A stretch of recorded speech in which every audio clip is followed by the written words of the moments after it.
ಅಮ್ಮ ಬಂದು ಹೋಗುವಾಗೂ ಕೂಡ ಒಂದು ರೀತಿ ಇತ್ತು. ಅಮ್ಮ ಬಂದು ಅದಾದ್ಮೇಲೆ ಕಂಪ್ಲೀಟ್ ಒಂದು ಚೇಂಜ್ ಓವರ್ ನೋಡಿದ್ವಿ ಚೈತ್ರ ಕುಂದಾಪುರ. ಯಾಕೆ? ನನಗೆ ನಾನು ಈ ಶೋ ಒಪ್ಕೊಂಡಿದ್ದೆ ಅಮ್ಮಗೆ ತುಂಬಾ ಇಷ್ಟದ ಶೋ ಇದು ಅನ್ನೋ ಕಾರಣಕ್ಕೆ. ನನಗೆ ಯಾವಾಗ್ಲೂ ನನ್ನ ಬಿಗ್ಗೆಸ್ಟ್ ಸ್ಟ್ರೆಂತ್ ಅಮ್ಮನೇ, ಬಿಗ್ಗೆಸ್ಟ್ ವೀಕ್ನೆಸ್ ಅಮ್ಮನೇ. ಯಾಕಂದ್ರೆ ಅವ್ರೇನ್ ಅನ್ಕೋತಾರೋ ಅನ್ನೋ ಭಯನೇ ನನಗೆ ವೀಕ್ನೆಸ್.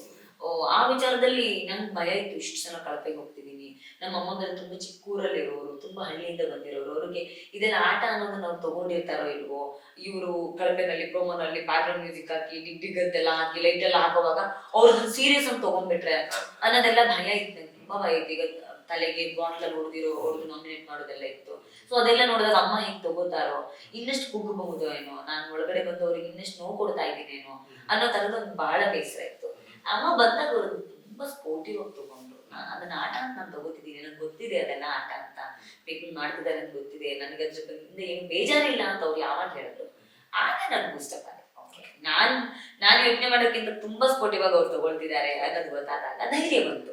ಆ ಧೈರ್ಯ ಆಟದಲ್ಲಿ ಬದಲಾವಣೆ. ಏನು ಆಗಿಲ್ಲ, ನನಗೆ ಬೇಕಾದವರೇ ಧೈರ್ಯವಾಗಿದ್ದಾರೆ ಅಂತಂದಾಗ ಬರೋ ಧೈರ್ಯ, ಸಹಜವಾಗಿರೋ ಧೈರ್ಯ, ಅದು ಒಂದು ಹೊಸ ಹುರುಪು ಕೊಡ್ತು ಅಂತ. ಅಲ್ಲಿ ತನಕ ನಾನು ಏನ್ ಮಾಡಿದ್ರೆ ಆಟ ಆಡ್ಬಿಟ್ರೆ ಅಲ್ಲೆಲ್ಲ ಸೋತ್ರ ಮತ್ತೆ ಕಳಪೆಗೆ ಹಾಕ್ತಾರೇನೋ, ಮತ್ತೆ ಅಮ್ಮಂಗ್ ಬೇಜಾರಾಗುತ್ತೇನೋ, ಮತ್ತೆ ಇನ್ನೇನೋ ಕೊಡ್ತಾರೇನೋ, ಮತ್ತೆ ಅದರಿಂದ ಅಮ್ಮನ್ ನೊಂದ್ಕೊಳ್ತಾರೇನೋ ಅನ್ನೋದೇ ಯಾವಾಗ್ಲೂ ತಲೆನಲ್ಲಿತ್ತು.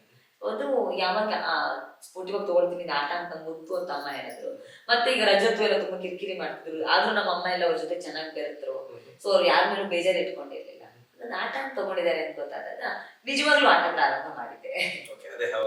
ಇಲ್ಲೆಲ್ಲರಿಗೂ ಕಳಪೆ ಇರ್ಬೋದು, ನನಗೆ ಉತ್ತಮ ಅಂತ. ಅದು ನನ್ನ ಬದುಕಿನ ಒಂದು ಸುವರ್ಣ ಕ್ಷಣ. ನಾನು ಎಲ್ಲ ಮಕ್ಕಳಿಗೂ ಇರುತ್ತೆ, ಅಪ್ಪ ಅಮ್ಮನ ಹತ್ರ ನಾನು ಉತ್ತಮ ಮಗ ಉತ್ತಮ ಮಗಳು ಅನ್ನಿಸ್ಕೊಳ್ಬೇಕು ಅಂತ. ಅದು ಈ ತರದ ವೇದಿಕೆನಲ್ಲಿ ಅನ್ನಿಸ್ಕೊಳ್ಳೋದಿದೆಯಲ್ಲ, ಅದು ತುಂಬಾ ವಿಶೇಷ ಅಂತ ಅನ್ನಿಸ್ತು. ಅದೊಂದು ಖುಷಿ, ನಿಜವಾಗ್ಲೂ ಹೇಳ್ಕೊಳಕ್ ಆಗದೆ ಇರೋಷ್ಟು ಖುಷಿಯ ಕ್ಷಣ ಅದು. ನಿಮ್ಮ ಜೀವನದಲ್ಲಿ ಅಮ್ಮ ಅಂದ್ರೆ ಎಲ್ಲವೂ, ಅದೇ ಹೇಳಿದ ನನ್ನ ಸ್ಟ್ರೆಂತ್ ಮತ್ತು ವೀಕ್ನೆಸ್ ಎರಡೂ ಅಮ್ಮ. ನನಗೆ ಅಮ್ಮ ಏನಾದ್ರು ಅಂತಾರೇನೋ, ಅವ್ರು ಏನ್ ಬೇಜಾರು ಮಾಡ್ಕೋತಾರೇನೋ ಅನ್ನೋದು ನನ್ನ ಬಿಗ್ಗೆಸ್ಟ್ ವೀಕ್ನೆಸ್. ಅಮ್ಮ ಇದ್ದಾರೆ, ಏನು ಯೋಚನೆ ಇಲ್ಲ, ಮಾಡಿದ್ರೆ ಅವಳಿಗೋಸ್ಕರ ಎಲ್ಲ ಮಾಡ್ಬೇಕು ಅನ್ಕೊಳ್ಳೋದು ನನ್ನ ಸ್ಟ್ರೆಂತ್. ನನ್ನ ಬದುಕಿನ ಮೂರು ಅಮ್ಮಂದ್ರು ಅಂತ ಹೇಳ್ಬೋದು ನನ್ನ ಬದುಕಲ್ಲಿ.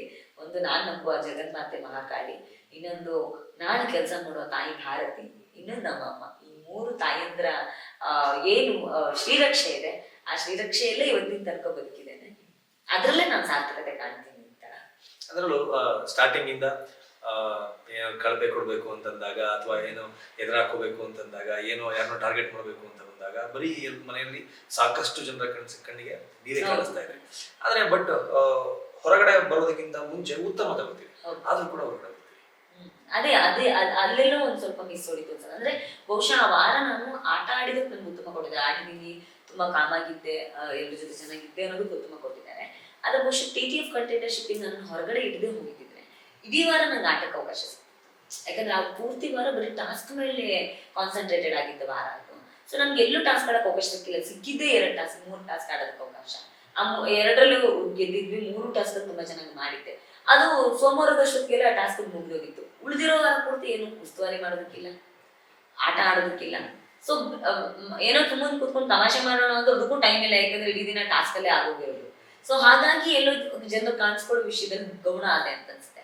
ಆ ಕಾರಣಕ್ಕೆ ನಾನು ಹೊರಗಡೆ ಬಂದಿದ್ದೆ. ಆಮೇಲೆ ನಾನು ಇನ್ನೊಂದು ಅಬ್ಸರ್ವ್ ಮಾಡಿದಂಗೆ ಸ್ವರ್ಗ ನರಕ ಅಂತ ಸೀಸನ್ ಸ್ಟಾರ್ಟಿಂಗ್ ನಲ್ಲಿ ಆ ಒಂದು ಕಾನ್ಸೆಪ್ಟ್ ಇದ್ದಾಗ ನಿಮ್ಮ ಆಟ ನಿಜವಾಗ್ಲೂ ಸಖತ್ತಾಗಿತ್ತು. ಆಗ ಅದು ತೆಗೆದ ಮೇಲೆ, ಆ ಒಂದು ಬ್ಯಾರಿಯರ್ ಗೇಟ್ ಅಂತ ಏನಿರುತ್ತೆ ಅದನ್ನ ತೆಗೆದ ಮೇಲೆ ನೀವೆಲ್ಲ ಒಂದ್ ಸ್ವಲ್ಪ ಡೌನ್ ಆಗ್ಬಿಟ್ರಿ ಅಂತ ಅನ್ಸುತ್ತೆ. ಯಾಕೆ? ಅದಕ್ಕೆ ಕಾರಣ ಅಂದ್ರೆ ಸ್ವರ್ಗ ನರಕ ಅಂದ್ರೆ ನರಕದಲ್ಲಿ 7 ಜನ ಇದ್ವಿ, ಆಗ ನಮ್ಗೆ ಆ ಸ್ವರ್ಗದಲ್ಲಿ 10 ಜನ ಇದ್ರು. ಸೊ ಆಗ ನಮ್ಗೆ ಆಟ ಆಡೋಕೆ ತುಂಬಾ ಅವಕಾಶ ಸಿಗ್ತಿತ್ತು. ನನಗೆ ಎಸ್ಪೆಷಲಿ ಅತಿ ಹೆಚ್ಚು ಟಾಸ್ಕ್ ಆಡಿದ್ವಿ ನಾನು ನರಕದಲ್ಲಿ ಇರ್ಬೇಕಾದ್ರೆ. ಸೊ 7 ಜನ ಇದ್ದಾಗ ನಮ್ಗೆ ಆಯ್ಕೆ ಪ್ರಶ್ನೆ ಬರೋದಿಲ್ಲ, 7 ಜನ ಆಡಬೇಕು ಅಂತ ಬರುತ್ತೆ. ಆಗ ನಮ್ಗೆ ಆಟ ಸಿಗ್ತಿತ್ತು.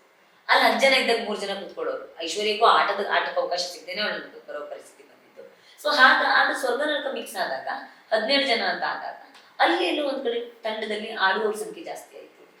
ಆಗ ಅವ್ರವ್ರ ಆಟಕ್ಕೋಸ್ಕರ ಅವ್ರು ನನಗ್ ಬೇಕು ಅಂತ ಕೇಳುವ ಹಾಗಾಯ್ತು. ಸೊ ನಾನೆಲ್ಲ ಒಂದ್ ಕಡೆ ಆಟದಲ್ಲಿ ಆಟ ಅಂತ ಬಂದಾಗ ನಾನು ಫಿಸಿಕಲಿ ವೀಕ್ ಅನ್ನೋದನ್ನ ಒಂದಷ್ಟು ಜನ ಗಮನಿಸಿ ಅದನ್ನೇ ಹೇಳೋದಕ್ಕೆ ಪ್ರಾರಂಭ ಮಾಡಿದ್ರು. ಇಲ್ಲ ನೀವು ಉಸ್ತುವಾರಿ ತುಂಬಾ ಮುಖ್ಯ, ಮಾತಾಡೋರ್ಗು ಉಸ್ತುವಾರಿ ಮಾಡ್ಬೇಕಾಗತ್ತೆ, ಅದನ್ನ ಮಾಡುವ ಅಂತ ಹೇಳ್ತಿದ್ರು. ಆ ಟೈಮಲ್ಲಿ ನೀನು ವೀಕ್ ಇದೆಯಾ, ಫಿಸಿಕಲ್ ಟಾಸ್ಕ್ ಸ್ವಲ್ಪ ಕಷ್ಟ ಆಗ್ಬೋದು, ನೀನು ಟಾರ್ಗೆಟ್ ಮಾಡ್ಬೋದು, ಹಾಗಾಗಿ ಬೇಡ ಅನ್ನೋ ಕಾರಣಕ್ಕೆ ನನ್ನನ್ನ ಏನು ಉಸ್ತುವಾರಿ ನಿಲ್ಸೋದು ಅಥವಾ ಪಕ್ಕಕ್ಕೆ ಕೂರಿಸುವಂತ ಪ್ರಯತ್ನಗಳಾಗ್ತಿತ್ತು. ಹಾಗಾಗಿ ಅಲ್ಲಿ ಒಂದ್ ಸ್ವಲ್ಪ ಗಮನ ಮನೆ ಒಂದಾದಾಗ ನಿಮ್ಗೆ ಕಷ್ಟ ಆಯ್ತು, ಹೌದು. ಮನೆ ಎರಡಾಗಿದ್ದಾಗ ಈಸಿ. ತುಂಬಾ ಸುಲಭ ಇತ್ತು, ತುಂಬಾ ಖುಷಿ ಆಯ್ತು. ನಾನು ಕೊನೆ ತನಕನೂ ಹೇಳಿದ್ದಿದೆ, ಮತ್ತೆ 4 ಇಲಾಖೆ ನರಕ ಸ್ವರ್ಗ ಬೇರೆ ಬೇರೆ ಮಾಡಿ. ಯಾಕಂದ್ರೆ ನರಕದಲ್ಲಿರುವಾಗ ಹಸುವಿನ ಜೊತೆ ಒಂದು ಒಗ್ಗಟ್ಟಿರ್ತಿತ್ತು, ಅದ್ರ ಜೊತೆಗೆ ನಾವು ಆಡ್ತಿದ್ವಿ. ಆ ಹಸುವಿನ ಜೊತೆ ಆ ಏನು ವ್ಯವಸ್ಥೆಗಳ ಇಲ್ಲದೆ ಇದ್ದಾಗ ನಾವು ಒಂದು ಅಸ್ತಿತ್ವಕ್ಕೋಸ್ಕರ ಹೋರಾಡೋದು ಇದೆಯಲ್ಲ, ಅದ್ರಲ್ಲಿ ಬೇರೆ ಕಿಚ್ಚಿರ್ತಿತ್ತು ಆ ಟಾಸ್ಕ್ ಆಡುವಾಗ. ಆ ಕಿಚ್ಚು ಈ ಕಂಫರ್ಟ್ ಝೋನ್ ಬಂದಾಗ, ಸ್ವರ್ಗಕ್ಕೆ ಬಂದಾಗ ಇರ್ಲಿಲ್ಲ. ಅದನ್ನ ನಾನು ಬಹಳ ಮಿಸ್ ಮಾಡ್ಕೊಳ್ತೀನಿ.